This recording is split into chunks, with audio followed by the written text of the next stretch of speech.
Hello and welcome to another of our December days with me, Wayne Clark of Trinity Baptist Church in Gorton. We're working through some promises in the Old Testament and then we're going to skip into the New Testament in a few days' time.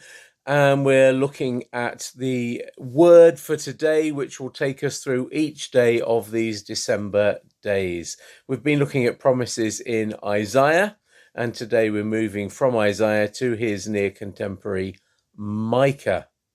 He also spoke of the coming Messiah and also spoke of the promises of salvation for his people, the nation of Judah and Israel.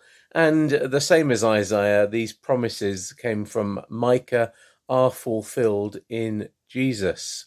Today's word for the day is of the city, the town, the village, I suppose it was at the time, where Jesus was born, and that is Bethlehem. Let's read these words from Micah chapter 5, verses 2 and 3. In those verses we read this. But you, Bethlehem Ephrathah, though you are small among the clans of Judah, out of you will come for me one who will be ruler over Israel, whose origins are from of old, from ancient times. Therefore Israel will be abandoned until the time when she who is in labour bears a son, and the rest of his brothers return to join the Israelites. The prophet Micah is a man with a promise. The people of his time are going through hard times, threatened by enemy invaders, feeling insecure and helpless. But God speaks to them through the prophet Micah, words of promise and words of hope.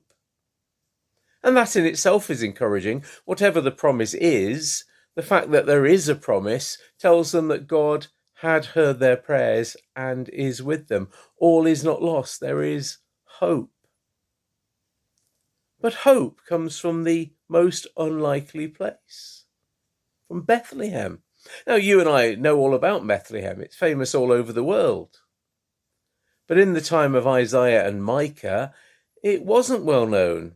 Yeah, it was known as the birthplace of King David, but it wasn't known as Royal David's city. No, the royal city of David was Jerusalem.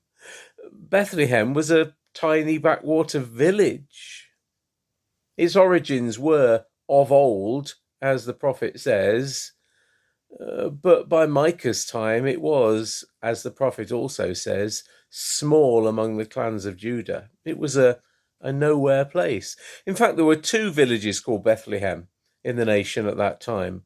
One was up in the north, near to Nazareth, and the other was this one, Bethlehem of the family of Ephrathah. And Micah's listeners needed prompting as to which one was the place he was talking about. It was this one, the one where David was born. But this nowhere place had been chosen, just as Mary later was chosen, although she was nothing special. But Bethlehem had been chosen to be at the centre of God's plans for the coming of his son Jesus. God didn't choose Jerusalem as to be the birthplace of his son. He chose a backwater village. God says in 1 Corinthians chapter 1, God chose what is weak in the world to shame the strong. Paul writes that to the church in Corinth to encourage them, and that's an encouragement in the light of this prophecy. You may feel that you are of no importance. Who am I that God should use me? But God can use you. God chooses the weak to shame the strong. God chooses the insignificant. Not that you're insignificant, but God chooses what perhaps in the world's eyes seems to be of very little importance. And God says, no, you are important, you are significant, and I can use you for my purposes. God can use anything, even that which the world does not consider of great importance, for his greater glory. Look at Bethlehem. This is December Days. I'll be back tomorrow with more on these verses.